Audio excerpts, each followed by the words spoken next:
Welcome back to the Wealth Actually podcast, the show that features artists, entrepreneurs, experts, and commentators that will give you the right knowledge, planning, and guidance so you can preserve your assets and enjoy your wealth. Learn more and subscribe today at wealthactually.com. And now, here's your host, Fraser Rice. Welcome back to the Wealth Actually podcast. I'm Fraser Rice. Today, we're going to be talking about having difficult conversations with wealthy families, and we have a noted expert in the field. Brittain Prigge is a CFA and the president and head of relationship management for Ballentine. In 2014, Brittain was named one of the top 100 women financial advisors by the Financial Times in its inaugural list. And in 2020, the Atlanta Business Chronicle honored Brittain as one of the Women Who Mean Business honorees. As a reminder, this conversation is for educational purposes and is not investment advice. Brittain, welcome aboard. Thank you so much, Fraser. I'm honored to be part of your podcast. I've listened to you a lot. Well, we're thrilled to have you, and it's terrific to have your viewpoint on what I would describe as really tricky discussions that wealthy families are having. Maybe to start, though, could you take us through your background a little bit and how you ended up at Ballentine and working with some of these higher level families? Sure. If you want to go all the way back, I am from Alabama. I grew up playing tennis. I went to Vanderbilt on a tennis scholarship and ended up in Atlanta solely because of friends, but started getting interested in the stock market and got a job just to get a job, but ultimately decided dealing with the institutional type wealth was what I wanted to do. And it got more and more interested in families and adding value in ways beyond investments pretty early on. I would say I've been a relationship manager for about 30 years, and that's the core of who I am and what I do, though I also manage a $4 billion firm. As we start to horn in a little bit on the difficulties that families have in discussing money with and amongst themselves, what are some of those first major misconceptions around wealth discussions that you've seen in your experience? I think the assumption that you understand how the patriarch, matriarch, whom we also call G1, feels, as well as how G2, G3 feel. I think there are so many different types of feelings about wealth and the expectation to be a good steward of wealth. And often G2, G3 are insecure. And sometimes there's some guilt there, being what we call the trust fund child. And sometimes there's an assumption that people feel a certain way. So I think not assuming that any situation is like the other, especially when you're on our side of the table, is a mistake. One of the things that I've seen too is that many families, patriarchs, matriarchs in particular, sort of think the wealth discussion is a one-time event, not unlike some misconceptions around estate planning. Oh, I built this structure, I'm good to go, don't have to think about it anymore. Do you see that a lot where families come in and say, I want to check the box, I will impart information to the next generation, and then we're off and running? What I see is two things. One is often these entrepreneurs that we deal with that often have a net worth that could be in the hundreds of millions, tens of millions, is very different when it's on paper or in the company as opposed to when it becomes more liquid. So I think there's an assumption sometimes that you don't need to do any of this planning unless you have liquidity, which I think is wrong. And there's also an assumption, as you said, we're going to have this discussion. We're going to go in with his estate planning attorney. We're going to make all these decisions and have these solutions in a one-time deal. And often that is a difficult process, and B, you don't necessarily come out with the solutions that are the right ones. I think what I've found over time is estate planning, wealth and legacy, any kind of governance is a process. And if you try to go to a solution too quickly, you're probably not going to come out with the best outcome. When you get to that sort of getting to solutions quickly issue, where do you see problems when maybe the matriarch and patriarch, the generators of the wealth or the sort of stewards of the family wealth currently, when they aren't aligned? What happens if one message from one side is a little bit different from the other? Do you see that causing lots of issues as it steps down generations? Absolutely. And I actually won't have a conversation, a full family conversation, until I feel real comfortable that the patriarch and matriarch are on the same page. I will find in our business, it still is a male-dominated industry, and often the male the patriarch has more of the decision-making power, always has, which is often a mistake. And a lot of times the matriarch has not even been talked to about it. How do you feel? And often if you do it right, you could have a year's conversation with the patriarch, matriarch, or maybe just one or the other to really understand how willing they are in order to give up some of this decision-making power. And if there are two people, there has to be compromise. So it's the assumption that everybody feels the same way is just not right. And you talk about the danger of assumptions. What do you do to kind of break that down and to get everyone on the same page? I mean, there's sort of the assumptions around how people feel, which is by no means a small component of it, but there's also the assumptions as to what people know and what they're educated about regarding wealth and even how members of the family think or interact with each other. I have probably the greatest coach, I would say, in the world on the whole aspect of wealth and legacy and how you talk to clients, and that's a man named Dr. Jim Grubman. And the first several sessions we had, he would stop me and say, "You're doing it again. You're doing it. So if you make assumptions, the family is going to make assumptions. You must take the time to go through the process and not try to get there too quickly." And that is, I find that most of these people, a lot of them have built businesses and they're used to making decisions. And it is a process that takes a lot of questions. So asking the questions and then actively listening is imperative for someone on our side of the table if you are going to try to consult in this way. How do you think about building mutual context amongst family members, whether it's historical or, the idea of, whether the family is first generation American or whether they've been here for 6 or 7 generations, or, issues around birth order or blended families, or even just the history of how the wealth was built. How do you think about that in terms of getting everyone on the same page knowledge-wise so that people break down those assumptions? All those different aspects are important. Culture is hugely important. Understanding and acknowledging the difference in the different generations, G1, G2, G3, where they come from. They could be very, very different. They're in the same family, but the way they grew up is vastly different. And we talk often about, Jim Grubman wrote this in his book, about natives and immigrants to wealth. And the immigrants to wealth often could be the first generation who grew up and made the wealth and have a very different thought process about it than third generation who grew up with net jets. And you cannot pretend that they didn't go to private school and they didn't have everything that they needed. They didn't have to scrap, or that it's just you come at it differently. So I think the acknowledgement of that, and what people have not done for so long, is ask G3 from an early age, how do you feel? What is your relationship to money? And I have a lot of questions we can ask to open up these conversations.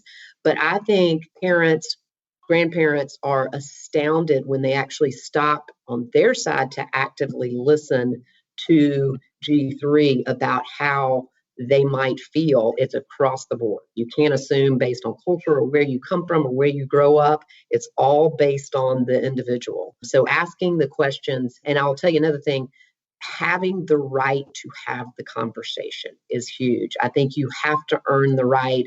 And I think people in my position often are looked at as G1 or G2's person. So if you don't earn the right with G3 to form that bond or trust, or if they don't think you're on their side of the table as well, that can cause distrust. And distrust in this process is a killer. That, to me, is one of the problems with the whole wealth management industry that they're facing, is how do you reach the next generation? How do you become their person? How do you earn that right? Or maybe a better way to ask it is, how do you start that conversation with a segment of the family that is either suspicious or unknowing or just maybe curious, but not equipped necessarily to engage in the discussions? And how do you bring them along at the correct pace so that they're involved and at the same time you're able to make progress with the overarching structure? I'll tell you this through a story. I have 2 young clients who have recently turned 35. They're twins. Their mother, father, and aunt died all within 3 months in 2020. None of them have COVID, interesting a lot. And they went from needing to work, $75,000 jobs to never needing to work again. I was one of the first calls they made to help with just trying to understand everything that was happening. I think that comes from the fact that 10 years ago, I sat with one of them before she was getting married out in the porch downstairs here at a restaurant and tried to talk to her about why we needed a prenup when she was going to get married. And she said, "Why are you trying to ruin my marriage? You, Brittain Prigge, are trying to ruin my marriage." And it was interesting because we formed a relationship based on that conversation and my understanding of how she looked at all of it that lasted. And so I think the fact that over the past year, she and her twin sister and I have literally talked weekly trying to help them get through what is the horror of having to settle 3 estates and lose 3 of the most important people in your life, but being able to be the go-to person. Again, you have to earn that right. And sometimes you have to go through some tough conversations. So I think that is really, really important. And assuming that you can earn that trust without some time is a mistake. You're getting involved with wealthy families. Oftentimes that comes from the patriarch or matriarch, the wealth generators, or maybe the people who are the decision makers around the wealth. What are some of the discussions you have with them to get them to be thinking beyond their generation and to be thinking from a legacy perspective, from a next generation perspective? What is their wealth going to be from a stamp on the world type of perspective? And ultimately, I guess, sort of how do they define their legacy? How do you get them to think about that in the same way that you had that discussion with the 2 twins? Again, it takes some time. They have to be ready. What I often talk about when I start this conversation, and a lot of times people think my kids are too young. I don't need to have that thought yet. I don't need to have that conversation yet. People also say, why does anybody care? Do I really think my grandkids are going to care about any of this, my philosophy of wealth? And what I start with now is to say, you have, in my mind, a responsibility. And the family goal often is to create good decision makers in all the various roles and responsibilities these next generation will have in adult life. And saying it's doing them a disservice if you don't do this, if you don't teach them how to be a good steward of the wealth, if you don't teach them how to deal with a trust, if you don't teach them what your expectations are with income from a trust, educating them about the values. It's so fun to watch kind of the light go off. I have a client who has been a client for over 20 years, and he has Parkinson's, and he has started thinking more and more. Fortunately, 2 years ago, we went through the process where he took 1 year to get comfortable enough to let me have a family meeting and have these discussions with G2. And by the way, G2 are in their 40s. You've got to recognize that the patriarch has to be ready to transfer that decision-making power, because that's really what it is. And you also have to let them understand, A, they're different than you are. They didn't build it. They're probably more natives. The interesting thing is when you got some natives that are children and children that are immigrants, literally different because of how they grew up and maybe their ages. So it's a lot. So one of the important things to me, it seems, in sort of transferring these values and the ethos to the next generation is writing it down and getting it into a tangible form. What are some of the tactics that you see that work? And I noted somewhere in my reading what you did that it can be as simple as a letter. It can be as involved as a book. It can be a series of videos. It can be all sorts of things. What have you seen from an example perspective that has been effective? I think what I've seen a couple of times is I'll encourage people to write what I call a philosophy of wealth. And it's funny, I talked to one guy about it for literally 2 years, and he runs a lot. And he started saying, on my runs, I started thinking about what they might be interested in. And he would go home and write down bullets that he thought about his career and also moves that he had made over time. So I think just that understanding of what is important, what was meaningful, what happened in your life that made you either change. I mean, stories about the business, and how many businesses do you hear the stories that they almost went under? Something big happened, some big decision that made a difference, or some risk or some fear or some, and then going forward, about the business, but after that, the expectations, what gives you pleasure, what do you think is important with regard to being a great steward of the wealth. And I'll tell you, there are people who don't care as much, and I might push it, and then I realize they don't care. If they don't care, I can't make them care. It's the different constituencies of wealth too. And in the family business world, I mean, it's beyond just the family and the wealth. You've got employees, you've got vendors, you've got communities that have been built around family businesses.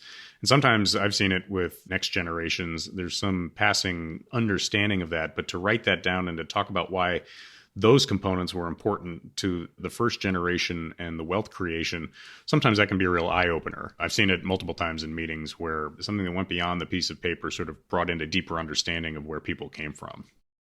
Again, I go back to how often I think it's interesting that people don't necessarily think G3, well, they don't think that far, will care. I think they often clamor for information. Tell me your story. And what I found is that it doesn't have to be with wealthy people. It's all people. Tell me your story. Tell me what happened in your life to make you believe the things you believe, and what made you teach me what you taught me as your heir to believe. And ultimately, it's the value. The money is important. The money is big. This money is what we all talk about, but what's behind the money? And often there is a lot, and there is often heartache, and there's often tragedy, and there's often sadness that's really important to the makeup of ultimately the family. The family is, let's call it, as ready as they will be to have a family meeting and to have sort of this joint endeavor to understand the direction, not only of the wealth, but of the family generally. How do you think about that in terms of the tactics around family meetings? Like how often, where, who has input, those types of things. There are tripwires all along that, where if you forget to get somebody's input, or you have them too often that people get bored, or not often enough that people forget. How do you try to balance the cadence and the input and the general structure of these meetings? Now, a year ago, I would not have said, you better figure out how to connect with people over Zoom, because that's a new thing. I am such a face-to-face and personal, you got to go to dinner, you got to meet them, you got to understand what they're thinking about. Well, that's not as possible anymore. So we have to figure out something new. Another story that I think is really, really telling. I have a client who we've had for a little over 10 years, recently sold his business and started a foundation, and wanted to bring in all his children and their spouses and their stepchildren. And everything, the core was around, he had a child that died, mental health, substance abuse. And so the family meeting was to discuss the foundation, to discuss what is going to be the mission of the foundation, understanding this might take us 6 months to get there, but with the absolute conviction that the patriarch and matriarch really wanted all of these children to feel ownership in that mission. And therefore, understanding there had to be some discussion.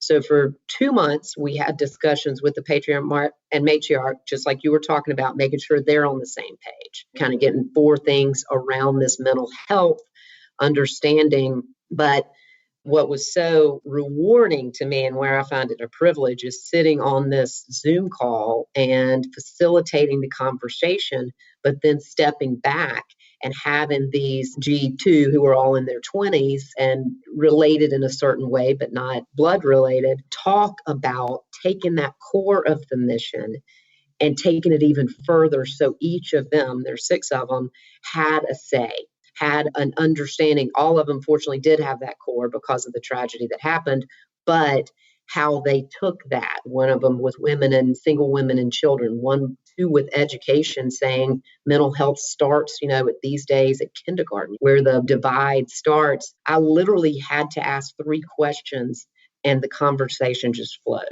And so that was the first, and we don't expect to get this mission drawn up until probably November, December. But that is just so rewarding to watch. And you got to give credit to the patriarch and matriarch for allowing that conversation to happen and people feeling comfortable enough to participate.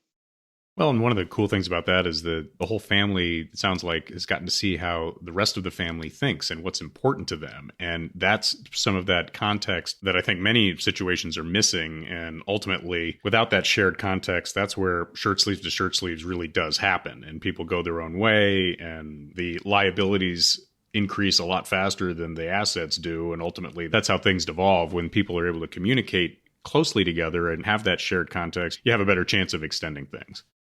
There's so much that goes into that, but I do think understanding 3 years down the road, I remember that Sonia really did have a passion for this. So it makes sense that she wants to increase the giving amount to this type of organization.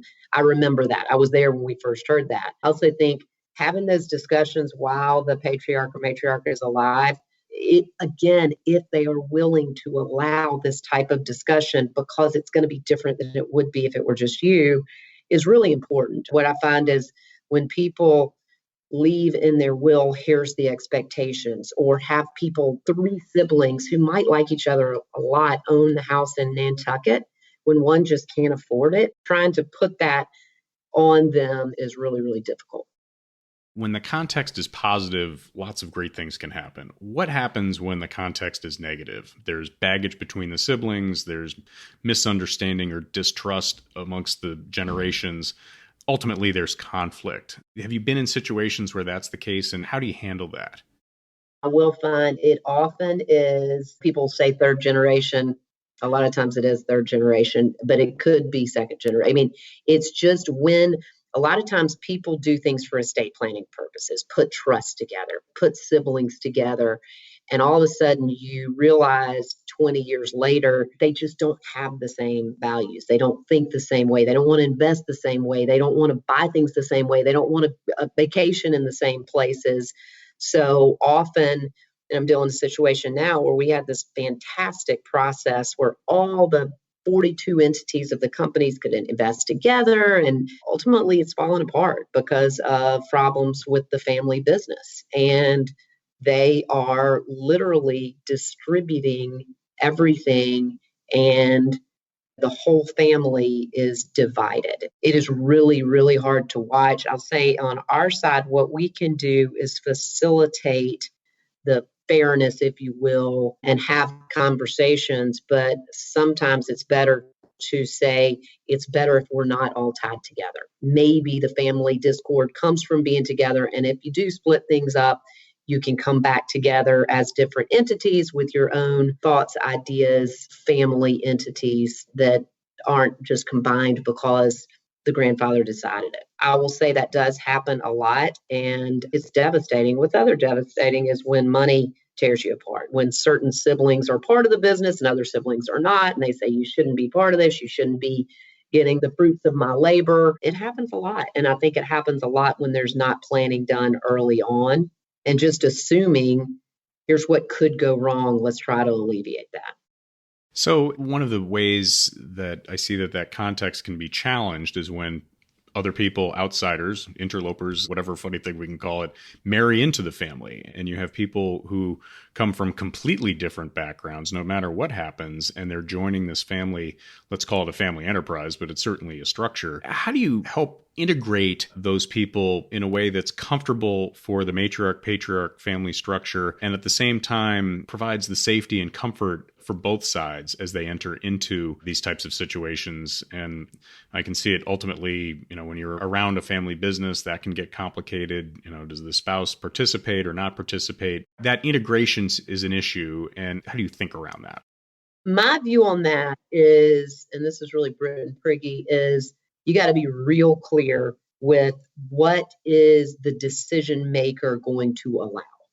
And if, in fact, you know that the decision maker is not going to allow the new in-law a seat at the table for a time certain, be honest about that.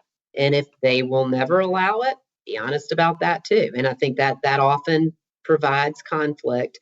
But I think being real clear about what the rules are is helpful. I can't help but think about Meghan Markle and their royal family and saying, I would assume you kind of knew what the rules were But I think what happens is you get in there, and I've had another situation where a child was getting married to somebody who was older, and she knew he had a trust. And he came to me and said, I'd like my trust money. And I said, that's unfortunately not how it happens. So tried to facilitate a conversation. The outside, the new in-law was saying, my parents would never, ever, ever do that. They would give me anything that I was on my name. And I said, this family just doesn't work that way. And they are very specific about what goes when based on their actually G3. And ultimately, there's a split in the family because of this in-law who comes in and says, I come from a different place. This is wrong, and pulls the child away. I mean, devastating. They don't see their grandchild, and that is specifically because of money. Those kind of situations, when I can't facilitate some sort of help, it really bothers me. No, some things just aren't necessarily fixable, and you do your best. You try to educate people, you try to impart information and have that shared context so that people understand the why behind the decision making, and sometimes that's not enough. And it's also really, really important, and this is one thing my mom always taught me, you got to try to look out of, everybody looks out of their eyes the way they look out of their eyes. And so trying to understand, how did you come to the thought process you're going through right now is really helpful. But there's often sometimes a mistrust that comes from having money and comes from somebody saying, make sure you protect, and assuming that everybody feels about the money like you feel. I'll tell you, I've said it before, there's a certain level of wealth where I think it becomes more of a burden, and to recognize that and acknowledge, especially G2, G3, G4, that is difficult. It's hard. The decisions that come with great wealth are more difficult as opposed to poor little rich kid, but literally it is more difficult. Just because the problems are around money doesn't mean that they aren't problems and that they don't have emotional impact and that they don't need solving. Sometimes it's tough to have different optics around that for the rest of the world, but at the same time, you have to fix it and you have to try to deal with it. So that point's well taken. I think as we start to wind down here, one issue that I think is an overarching component in a lot of this sort of planning and structuring and trying to have these conversations with families is the concept of fair versus equal. Equally dividing assets is sometimes simple shorthand for being fair, but at other times it doesn't take into account the different contexts around different branches of the family. Huge question and sort of probably overly broad. But when you're thinking about that, how does that figure into the building of context around these wealth discussions for you? I think it comes back to understanding how is it that the patriarch or matriarch thinks. And that will be very much determined by how they grew up, and not as the facilitator making any assumptions or putting my bias on anything. I think that comes back to that active listening, really understanding what is it that they want. And I'll tell you, people are very different. There are people that say, absolutely, I want everything. My 4 children, 25% of everything. I mean, if I could split up jewelry, I'd do it that way. And I think sometimes they feel like that's the easiest way. I'll tell you what's interesting and what's a big part of what I've learned from listening to G2, G3 is often they feel differently than parents might think. Say you have a special needs child that is absolutely getting more of the wealth, absolutely at death will have a different type of trust. I find that most of the time G2, G3 is so okay with that, wants it to be that way. Or you've got 3 kids, one is struggling with money, 2 have very successful businesses. They say, absolutely give more to Sarah, who is a teacher and had a bad divorce and is single and is raising 2 kids by herself. Help her more. I find that, again, it's that communication. There's the other side where the expectation that you will be given something is great. And I think often people struggle with that. It's just like, how good a parent have you been? What do you believe? How have you conveyed your values? I'm a parent of an 18 and a 16-year-old, and I don't make judgments anymore because I know they'll come back to haunt me. So I do think fair versus equal is, again, you got to communicate, you've got to understand, and you've got to ultimately listen to the client and understand what they want, and then try to help facilitate that discussion with the next generation based on their feelings. Well, this has been a terrific conversation, Brittain. Thanks so much. How do we keep track of you and what you do at Ballentine? Mainly our website, and also if you are interested in getting any of our marketing, we send something about once a month with blogs and things that we think that people will be interested in that go far beyond investments. So in any conversation, I love to have this. I think it's really, really, really important. And I think more and more people are understanding the importance of this wealth and legacy discussion and how difficult it can be. So it's been a pleasure. Great. And I'll have that information in the show notes for our listeners. Brittain, thanks so much for being on. This was great. Good. Thank you for listening to this episode of Wealth Actually, hosted by Fraser Rice, author of the book Wealth Actually and a leading private wealth manager. Head on over to wealthactually.com where you can subscribe to this podcast, get your own copy of the Wealth Actually book, and connect with Fraser directly. We'll see you next time on Wealth Actually.